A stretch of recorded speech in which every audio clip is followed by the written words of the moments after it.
2003년 11월 신학대학원 1학년을 마칠 무렵쯤에 양희문교회 중고등부 교육전도사로 부임하게 되었습니다. 그리고 2007년 목사 안수를 받게 되었어요. 이때 제 나이가 50세였습니다. 그리고 2014년 7월 19일 11년 동안의 부교육자 사역을 마치고 드디어 세비전 양희문교회를 개척하게 되었습니다. 이때 저의 나이가 57세였습니다. 주변의 모든 사람들이 늦었다고 말렸어요. 젊은 사람도 힘든 개척을 그 나이에 시작한다는 것은 무모한 짓이라고 말렸습니다. 개척은 죽으러 가는 일인데 죽을 힘도 없는 사람이 뛰어들면 시작도 못 해보고 죽는다고 모두들 말렸습니다. 저 역시 개척할 생각이 없었어요. 그렇다고 선교지로 나갈 생각도 전혀 없었습니다. 선교지를 다녀올 때마다 저는 체질적으로 선교사는 아니라고 확신했어요. 왜 그러냐면 선교지에 가서 밥을 못 먹고 와요.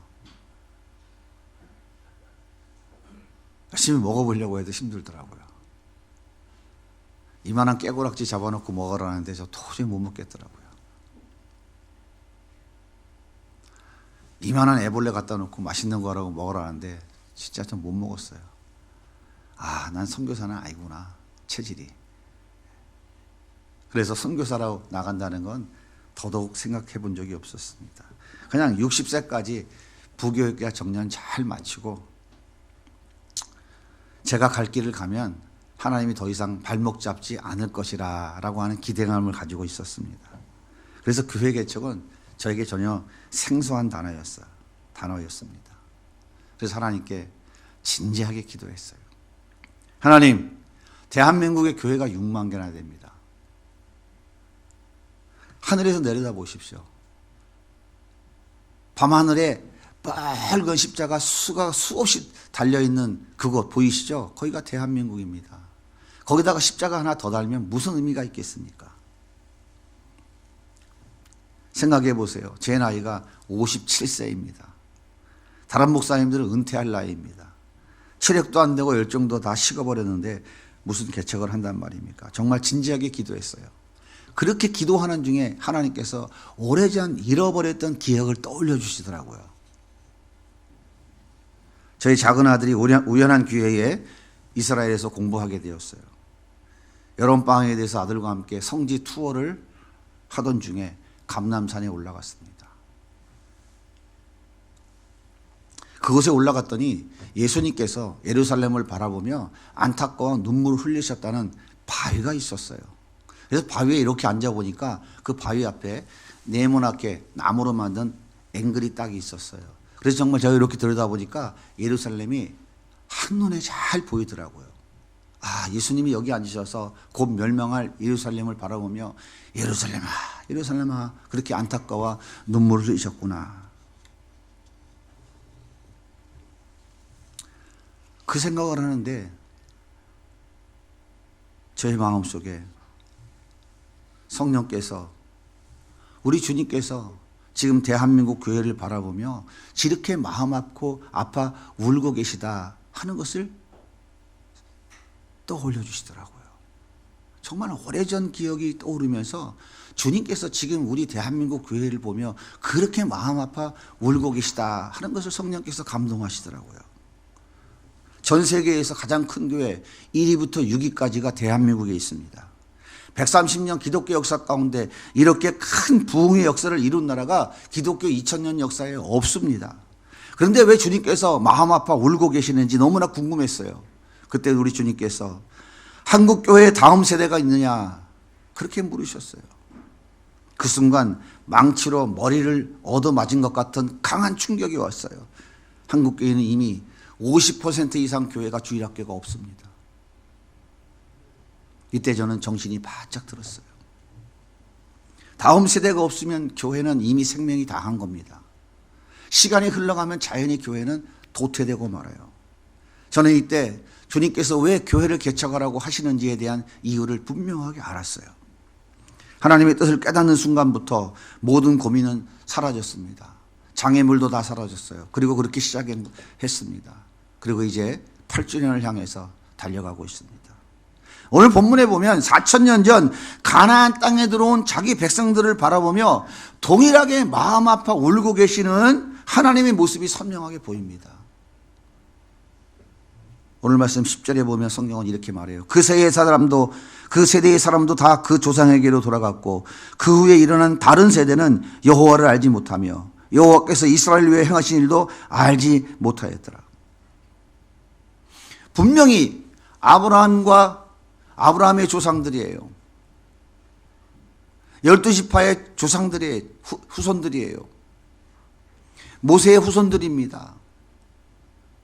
그런데 그들은 그 조상들의 신앙을 이어받은 다음 세대가 아니라 성경은 다른 세대라고 기록하고 있어요. 다른 세대. 다음 세대와 다른 세대는 다른 것이죠. 하나님께서 여호수아를 통해서 요단을 가르치셨고 백성들은 마른 땅을 밟고 가나안 땅으로 들어왔어요. 놀라운 기적을 보았습니다. 뿐만 아니라 요단강이 갈라지고 여리고성이 무너지는 것을 보았어요. 태양이 서고 달이 서는 것도 보았습니다. 철병거와 거인 족속들이 연약한 이스라엘 백성들에 의해 처참하게 쓰러지는 것도 보았어요. 그래서 여호수아와 장로들이 살아있는 동안에는 하나님을 잘 섬겼습니다. 그런데 여호수아가 죽고 그 세대 사람들이 다 죽었어요. 여호수아와 함께 이스라엘 백성들을 하나님 믿는 믿음으로 이끌어왔던 그들의 조상들이 다 죽었어요. 그런데 그 후에 일어난 다음 세대는 여호와를 알지 못했다라고 성경이 기록하고 있어요. 하나님이 우리 조상, 우리 민족에게 어떤 일을 행하셨는지 그들은 몰랐습니다. 오늘날 한국교회에 다음 세대에서 일어나는 것과 동일한 현상이 오늘 대한민국 다음 세대 속에 지금 일어나고 있는 그 현상이 4,000년 전 이스라엘 공동체 안에 이미 일어나고 있었던 거예요.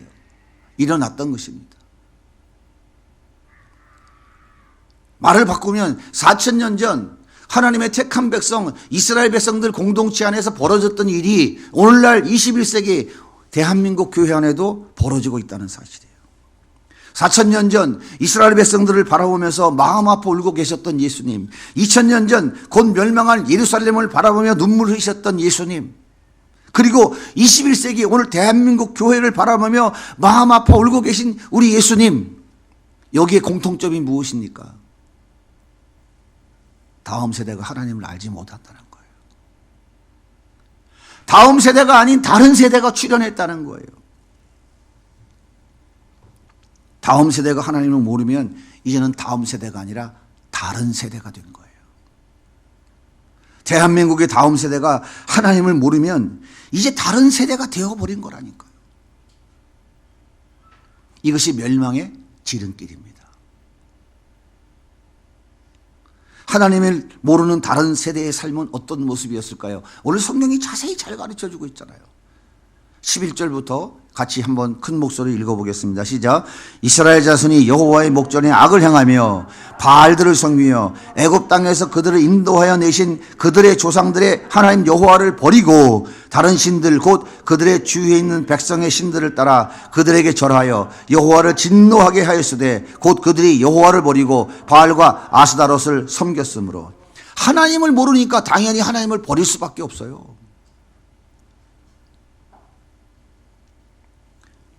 하나님을 버리니까 인간들은 무언가를 의지해야 되기 때문에 다른 신들을 섬기는 것은 지극히 당연한 것입니다. 그래서 가나안 땅을 뒤덮고 있었던 바알과 아세라, 아스타롯 온갖 우상들을 그들이 섬기기 시작한 거예요. 바알은 남성신이고 비를 내려주는 신입니다.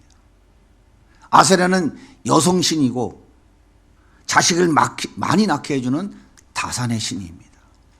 고대의 농사는 비와 노동력이 필수 조건입니다. 비가 와야 되는데 적절한 때에 적절히 와야 농사를 잘 지을 수 있어요. 때를 따라 적당한 비가 내리지 않으면 농사는 다 다 망칩니다. 거기에 노동력이 제공되어야 돼요. 노동력이 제공되어지려면 자식이 많아야 됩니다. 따라서 바알과 아세라가 비를 내려주고 자식을 많이 낳게 해준다니 얼마나 구미에 맞는 신입니까? 거기다가 바알과 아세라에게 제사 드리는 방식이 뭔지 아십니까? 신전 창기와 음행하는 거예요. 그게 제사 방식이에요. 그러니 하나님을 모르는 다음 세대들이 하나님을 버리고 바알과 아세라를 섬기는 것이 지극히 당연한 것 아닙니까? 21세기 하나님을 알지 못하는 다음 세대들이, 우리 대한민국의 다음 세대들이 가장 좋아하는 풍요와 다산의 신 바알과 아세라가 무엇입니까? 그게 바로 돈 아닙니까? 그래서 돈을 만몬이라는 이름을 붙여서 신으로 섬기고 있는 거예요. 우리가 성경의 역사를 통해서 분명히 알 수 있는 것은 하나님을 모르면 풍요와 다산의 신 바알과 아세라 그리고 만몬을 나의 하나님으로 섬길 수밖에 없다고 하는 사실입니다. 하나님을 모르면 물질의 풍요와 육체의 쾌락을 제한 없이 제공해 주는 그 무엇을 하나님으로 섬기게 된다는 것이에요. 오늘 대한민국의 다음 세대들을 향해 눈을 한번 돌려보십시오. 어려서부터 모든 삶의 초점이 무엇에 맞춰져 있습니까? 전부 물질, 돈에 맞춰져 있잖아요. 전 세계에서 출산율이 가장 낮은 나라가 대한민국입니다. 왜 자식을 낳지 않으려고 할까요? 2017년 2월 28일 연합뉴스의 보도에 보면 자녀 1인당 대학 졸업 때까지 들어가는 비용이 약 4억이라고 얘기해요. 2017년 전 얘기니까 지금 많이 올랐겠죠? 돈 때문이에요. 또 자녀를 많이 낳으면 그만큼 양육하기 힘들고, 양육하기 힘드니까 내 인생을 희생해야 됩니다. 자아 성취와 자기 만족을 누리지 못하는 거예요. 자식 안 낳는 이유는 물론 여러 가지 질병이나 건강상의 문제도 있겠지만 거의 대부분은 다 돈 때문입니다. 자기 쾌락을 위해서 그러는 거예요. 자기 희생하고 싶지 않기 때문에. 왜 대한민국의 청년 실업자가 200만 명이 넘을까요? 기술이 있어야 일을 할 수 있는 생산 현장이나 건설 현장에는 전부 외국인 노동자로 가득합니다. 중국 사람이 없으면 건설 현장이 돌아가지 않는 것이 오늘의 현실이에요. 왜 일자리가 이렇게 많은데 청년들은 전부 노량진으로 신림동으로 모여들까요? 돈 많이 주는 대기업에 들어가려고, 안정된 직장 공무원 되려고, 전부 돈 때문이고, 전부 다 돈 때문이고, 전부 자기가 원하는 것을 얻기 위해서 그런 것입니다. 왜 대한민국의 사교육이 이렇게 넘쳐날까요? 초등학교 아이들 한 명당 월 사교육비가 100만 원에서 최소 200만 원. 이건 최소로 잡은 거예요. 저쪽 평촌 어느 유치원에 가면 한 달에 180만 원씩 150만 원씩 내야 돼요.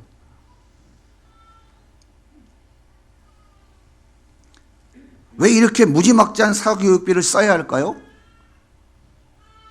왜 그러죠? 사교육비 쓰는 이유가 뭔가요? 이유는 딱 한 가지밖에 없어요. 인서울. 인서울이 뭔지 아시죠? 네, 서울 안에 있는 대학에 자식 보내려고 대여섯 살 되는 애기들부터 그렇게 사교육비를 쓰는 거예요. 인서울 대학에 들어가야 그래도 부모의 체면이 조금 쓰잖아요. 그래도 우리 아들이 인서울. 인서울 해야 그나마 이력서 쓰는 것이 조금 부드럽고, 그나마 그래도 좋은 결혼 상대를 만날 가능성이 높아진다고 생각하기 때문입니다. 왜 교회에 아이들이 없을까요? 왜 중직자의 자녀들이 교회에 보이지 않을까요? 주일에 학원 가기 때문입니다. 제가 이런 설교하다가 욕도 많이 먹었어요. 그래도 합니다. 계속. 사실이니까. 주일 예배 한번 빠진다고 지옥 가지 않지만, 학원 한번 빠지면 성적 떨어져서 인서울 안 된다고 생각하기 때문에 주일날 예배 안 드리고 학원 보내는 거예요. 그래서 이렇게 강요합니다. 야, 교회는 대학 가서 가면 되지. 대학 들어가면 가라. 자식들한테 그렇게 강요하죠. 그래서 그렇게 대학 들어간 자식이 다 지금 어디 갔습니까? 교회에 있습니까? 교회에 있어요? 세상으로 깊이 들어가 버렸어요. 그래서 오늘 대한민국 교회 중에 80%가 넘는 교회들이 주일학교가 다 사라졌어요. 그런데 더 재미있는 것은 참 제가 너무 놀랐습니다. 코로나가 극심한 요즘에도 자식들 학원은 보낸다는 사실이에요. 참 놀랍지 않아요? 교회는 절대로 안 보내는데 학원은 보내요. 그래서 제가 학원 사역하려고 그런다니까요. 그래서 학원 사역하려고 했던 거예요. 지금 우리는 위장된 학원 사역을 하는 거예요. 위장된 학원 사역. 여기서 조금 발전하면 이제 학원 허가 받아서 규모를 키워가려고 하는 거예요. 우리를 돕겠다고 하는 대한민국의 유명한 수학 선생, 영어 선생들이 기다리고 있어요. 제발 빨리 좀 하라고. 근데 하나님이 천천히 하라고 해서 지금 천천히 가는 것 뿐이에요. 얼마나 기가 막힙니까? 우리는 그것을 역으로 이용해야 되겠죠. 그러니까 한 세대가 지나고 다음 세대가 하나님을 모르는 세대가 되니까 코로나가 휘몰아치니까 10,000개가 넘는 교회가 문을 다 닫아버리는 거예요.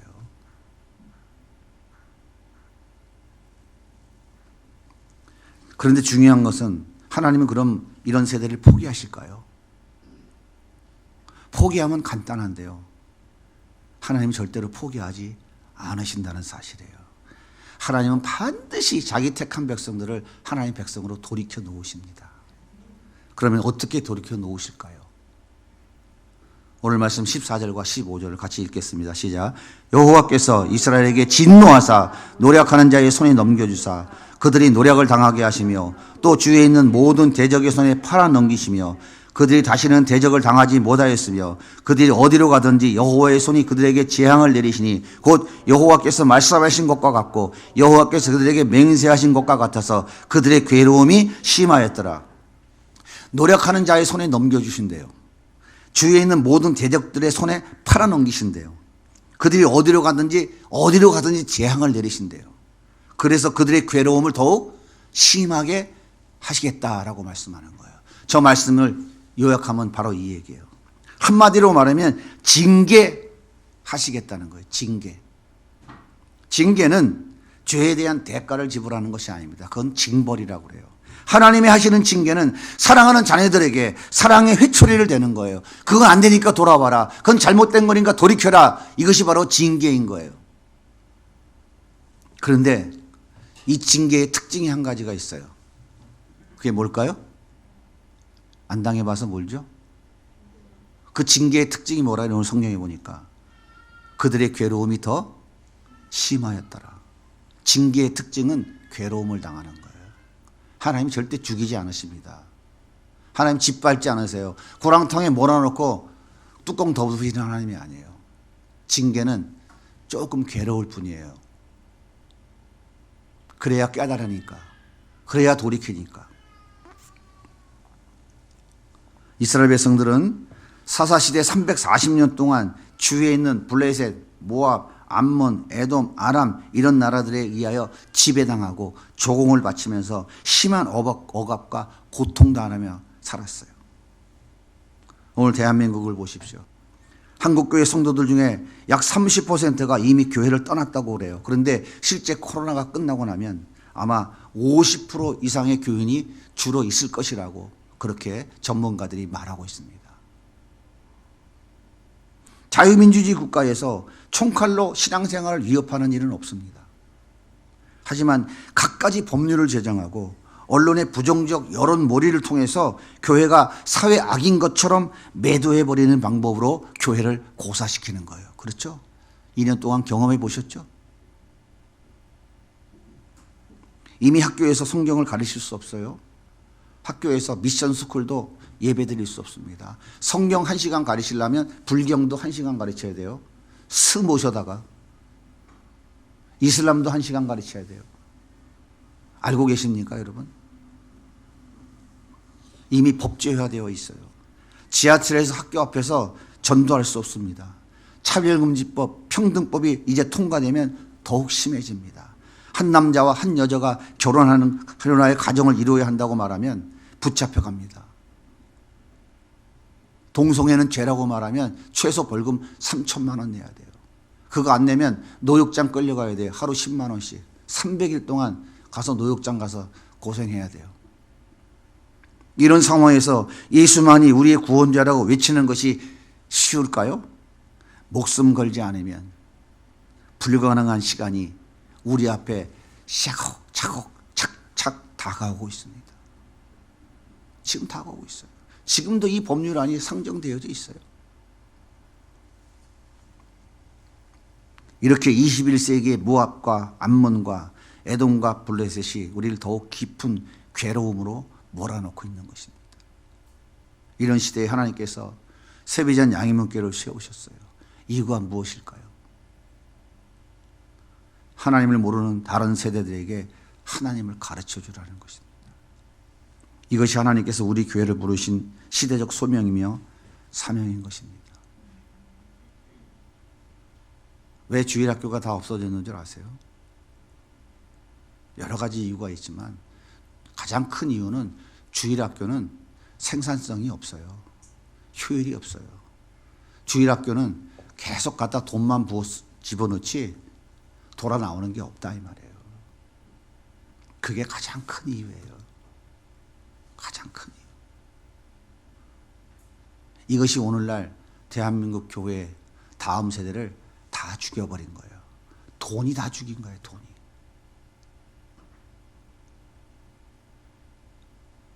한 번도 얼굴도 본 적 없는 아이들 모아놓고 3박 4일 수련회 하는데 3천만 원을 써? 너 미쳤냐? 한 번도 얼굴도 못 본 애들한테 그 짓을 해? 그럼 뭐 남는 게 뭐가 있어? 미친놈 소리 하도 많이 들어가지고 제가 좀 자꾸 미쳐가고 있는 것 같아요. 하도 많이 들어서. 이것이 오늘날 교회 현실이에요. 지금 이 방송 다 나가고 있습니다. 안 지워도 돼요.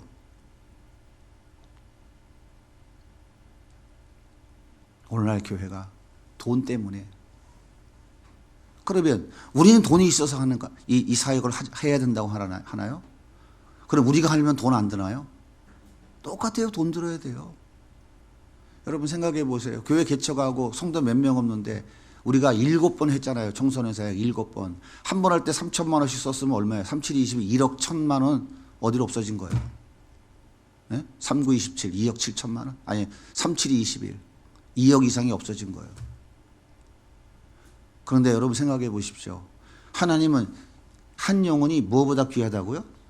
천하보다 귀한 거예요. 천하보다. 7년 동안 많은 아이들이 은혜 받고 변화돼서 거쳐나간 그 아이들이 어딘가에서 지금 그들은 숨죽이고 있을 거예요. 숨죽이고 있을 거예요. 하나님이 하시는 그 일은 결코 헛된 일이 아닙니다. 하나님께서 이 시대에 우리를 부르시고 시대적 사명으로 우리에게 주신 것이 바로 다음 세대를 섬기라고 하는 것이에요. 하나님이 어떻게 애굽의 종살이에서 우리 조상들을 구원해 내셨는지, 하나님이 어떻게 40년 동안 우리 조상들이 광야길을 걸어갈 때 함께 하셨는지, 어떻게 홍해를 가르고 요단을 가르셨는지, 어떻게 여리고성을 무너지게 하셨는지 이스라엘 백성들이 가르쳐야 했듯이 우리도 가르쳐야 합니다. 안 가르쳐서 다 망한 거예요.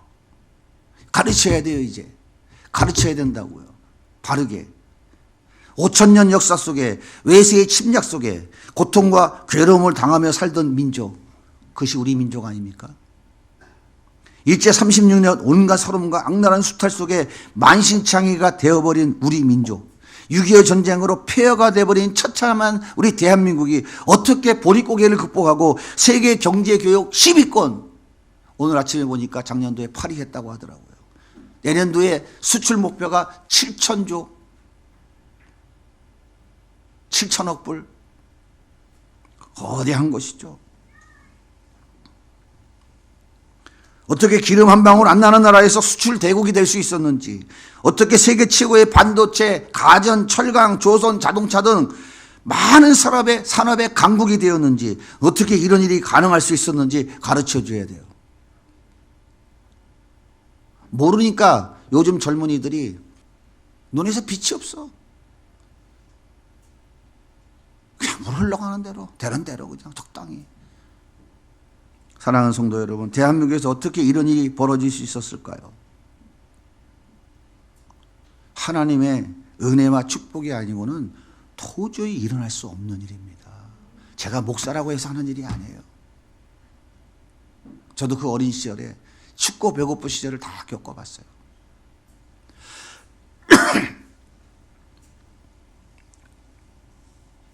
(130년) 전 언더우드 아펜젤러 선교사와 그리고 이 나라와 이민족을 위해 피 흘린 수많은 선교사들의 그 희생으로 인해 이 땅에 복음이 전해졌어요. 그리고 그 복음의 능력이 대한민국을 뒤덮어서 세계가 깜짝 놀랄 만한 부흥 역사가 일어났어요. 대한민국에 1200만 성도가 예배드렸습니다. 1200만 성도들이 날마다 하나님 앞에 엎드려 기도한 거예요. 하늘의 문을 열어 주옵소서. 하나님 이 나라를 살려주시고 지켜주시옵소서. 이 나라가 정말 춥고 배고픈 나라인데 하나님 도와주세요. 저 삼각산 곧자기에 가면 수없이 많은 민족 구국 기도원들이 엄청나게 많았고 매일 밤마다 그곳에 깨구락지 소리보다 부르짖어 기도하는 소리가 더 많았어요. 가까운 청계산 기도원, 여 밑에 칠보산 기도원, 수없이 많은 산꼭자기마다 하나님을 향하여 부르짖는 우리 민족의 뜨거운 기도가 있었다고요. 그 기도가 하나님의 보좌를 흔들었고 하나님의 놀라운 능력과 권세가 이 땅에 쏟아 부어진 거예요. 무슨 돈이 있어서 대한민국이 이런 나라가 됐습니까? 어떻게 외국 사람들이 한강의 기적이라고 표현을 해요? 그 눈물의 기도가 방석 멍석 깔아놓고 가만히 깔아놓고 십자가 붙이고 텐트 치고 그 속에서 하나님 살려주세요, 하나님 살려주세요. 그 수많은 우리의 믿음의 선진들이 하나님에 뿌린 그 눈물이, 그 순교의 피가 오늘날 대한민국이 있게 만들어 놓은 거예요.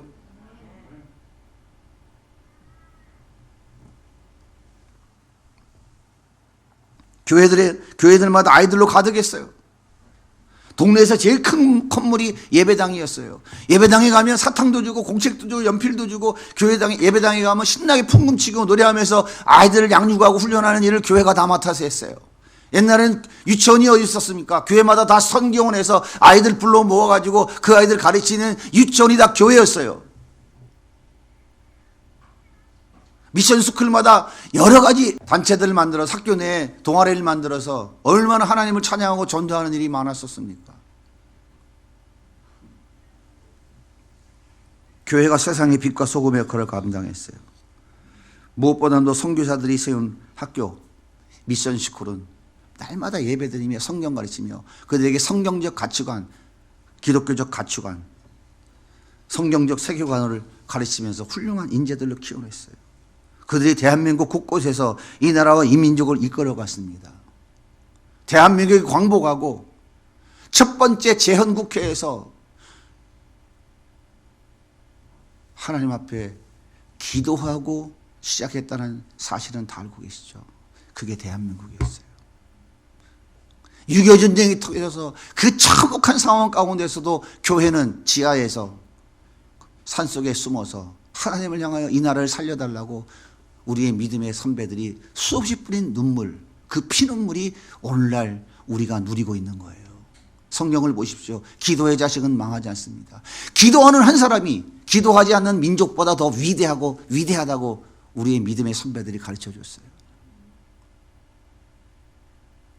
나라가 위기가 만났을 때, 나라 백성들이 다 죽을 때, 한 사람, 에스더, 그 한 사람, 한 여자 에스더가 하나님 앞에 목숨을 걸고 기도하고 왕 앞에 갔을 때 나라가 사는 거예요.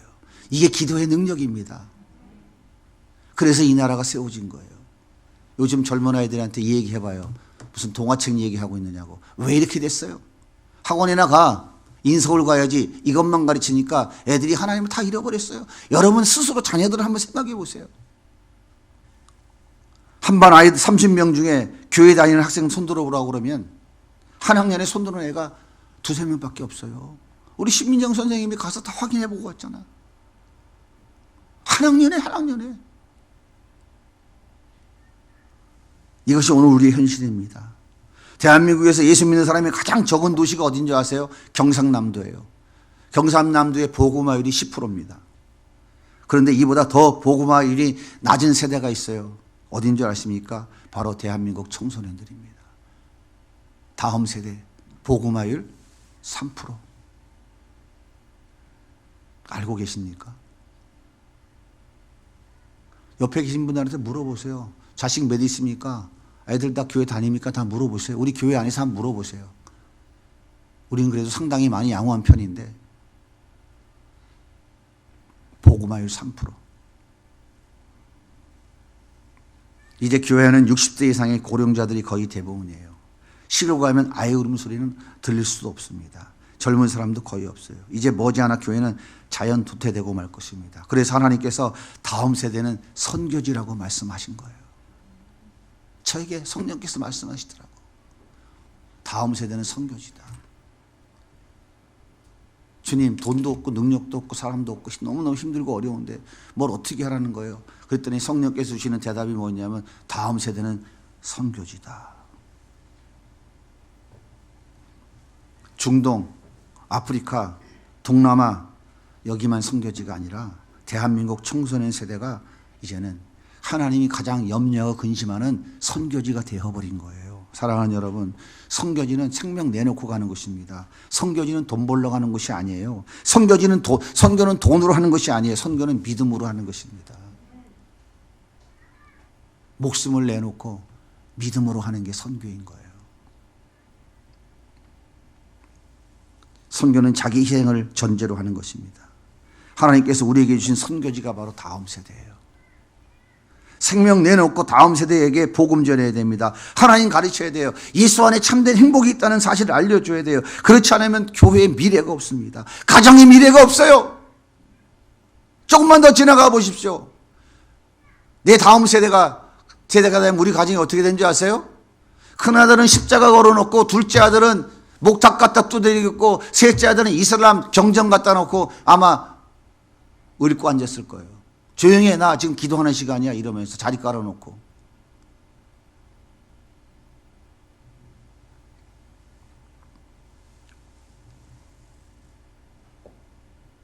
우리는 돈도 없고 힘도 없고 사람도 없습니다. 할 수 있는 기반도 매우 부족해요. 하지만 하나님이 하라고 하시기 때문에 우리는 선교지로 믿음의 발걸음을 옮기는 것입니다. 이제 작은 도서관을 개설해서 영어도 가르치고 암산도 가르치고 여러 가지 악기도 가르치면서 아이들에게 예수님을 만날 수 있는 접촉점을 만들려고 그러는 거예요. 그래서 그 아이들에게 성경적 세계관과 성경적 가치관을 가진 멋진 인재들로 키워가는 그런 발판을 만들려고 하는 것이에요.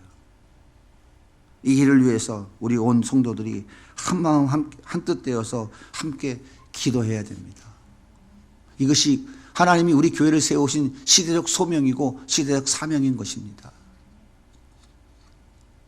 사랑하는 성도 여러분, 여호수아가 죽자 하나님을 알지 못하는 다음 세대들은 하나님을 다 떠나버리고 말았습니다. 결국 사사시대 340년 긴 세월 동안 그들은 심한 고통과 괴로움 속에 살 수밖에 없었어요. 그리고 결국에는 70년 동안 바벨론의 종살이라고 하는 처참한 현실을 받아들여야만 됐어요. 나라는 다 무너지고 예루살렘 성전과 성은 다 무너지고 말았어요. 우리 조국 대한민국도 4,000년 전 이스라엘과 닮아도 너무 닮았습니다. 이미 유럽, 미국 다 무너졌어요. 다 무너졌어요. 우리는 하나님의 뜻을 깨달았는데 어떻게 손 내려놓고 수수방관하고 있을 수만 있겠습니까? 이제 다시 힘을 모아 다음 세대를 살리고 세우는 일에 온 교회가 하나 되어 달려가야 합니다. 내가 따먹을 열매가 맺히지 않는다고 해서 낙심할 것 없어요. 빈독에 물 붓는 것처럼 눈에 보이는 것이 아무것도 없다 할지라도 염려할 것 없습니다. 우리는 순종만 하면 돼요. 나머지는 하나님이 해결하실 줄 믿습니다. 순교는 생명 내놓고 믿음으로 하는 거예요. 선교는. 그래서 하나님은 다음 세대는 선교지다라고 말씀하신 것입니다. 우리 온 성도들은 다음 세대 선교지를 향해서 2022년 모든 힘을 다 총집결하고 무릎을 더 높이 세우고 앞장선 자들이 쓰러지지 않도록 뒤에서 밀고 같이 합력해 가면서 하나님 우리에게 시대적 사명으로 주신 이 일을 위해서 다시 시작의 발걸음을 힘차게 옮겨 놓아야 될 것입니다. 우리가 주님 앞에 갔을 때 착하고 충성된 종이라 인정받게 될 것입니다. 내가 열매를 아무것도 못 따먹었어도 하나님 우리에게 약속하셨어요. 내가 자손 1000대까지 너에게 축복해 주리라.